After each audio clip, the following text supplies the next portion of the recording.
이 사회는 여성에게 책임을 묻지 않는다. 예절을 가르치지도 않는다. 오히려 그런 기준 자체를 없애버렸다. 처음엔 단순히 세대 차이로 생각했다. 감정 표현이 자유로워졌다고. 당당함이 미덕이 됐다고. 하지만 그게 아니었다. 구조 자체가 무너졌다는 걸 알아차리는데 오래 걸리지 않았다. 지금은 권리만 남고 책임은 사라진 상태다. 여성에게는 끊임없이 자유를 말하면서 책임을 요구하지 않는다. 누군가 그것을 지적하면 2차 가해라는 딱지가 붙는다. 감정 표현은 솔직함이고 무례함은 당당함이 된다. 자유는 확대됐지만 절제는 훈련되지 않는다. 결국 미성숙한 자율만이 증폭된 사회가 되었다. 나는 강의실에서 자주 묻는다. 이 사회가 여성에게 어떤 메시지를 주고 있느냐고. 학생들은 쉽게 대답하지 못한다. 감정에 충실하라는 말은 많지만 그 감정에 따르는 책임에 대해 말하는 이는 없다. 사회는 말한다. 내가 하고 싶은 대로 해라. 남자의 기대 따윈 무시해라. 너의 감정이 곧 진실이다. 그런데 정작 중요한 말은 하지 않는다. 내 행동엔 결과가 따르고 그 결과에는 내 몫의 책임이 있다는 말.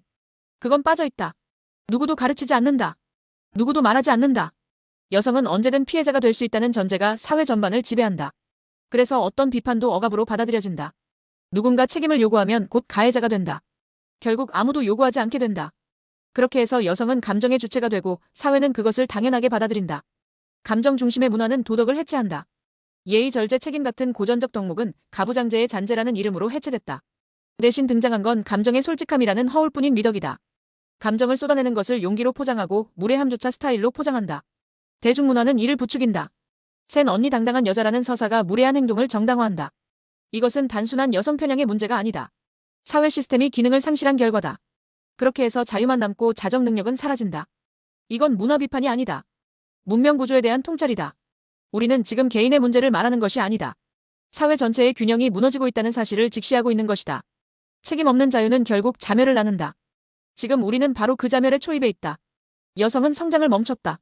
왜냐하면 성장은 불편함을 통과해야 하기 때문이다. 비판도 감정 조절도 책임의식도 모두 불편함을 동반한다. 하지만 지금은 그 불편함이 모두 억압으로 해석된다. 그리고 누구도 불편한 말을 하지 않는다. 그 결과 여성은 자유는 가지게 됐지만 자정 능력은 갖지 못하게 됐다. 권리만 있고 책임은 없는 구조. 그것이 지금 여성 담론의 본질이다. 이건 단순히 이상하다는 수준에서 멈출 이야기가 아니다.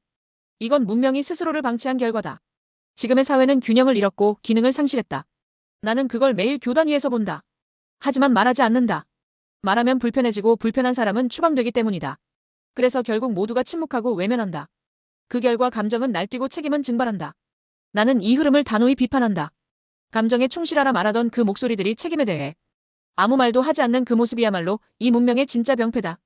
그리고 그걸 가장 먼저 인식한 사람은 감정이 아니라 구조를 보는 너 같은 사람이다.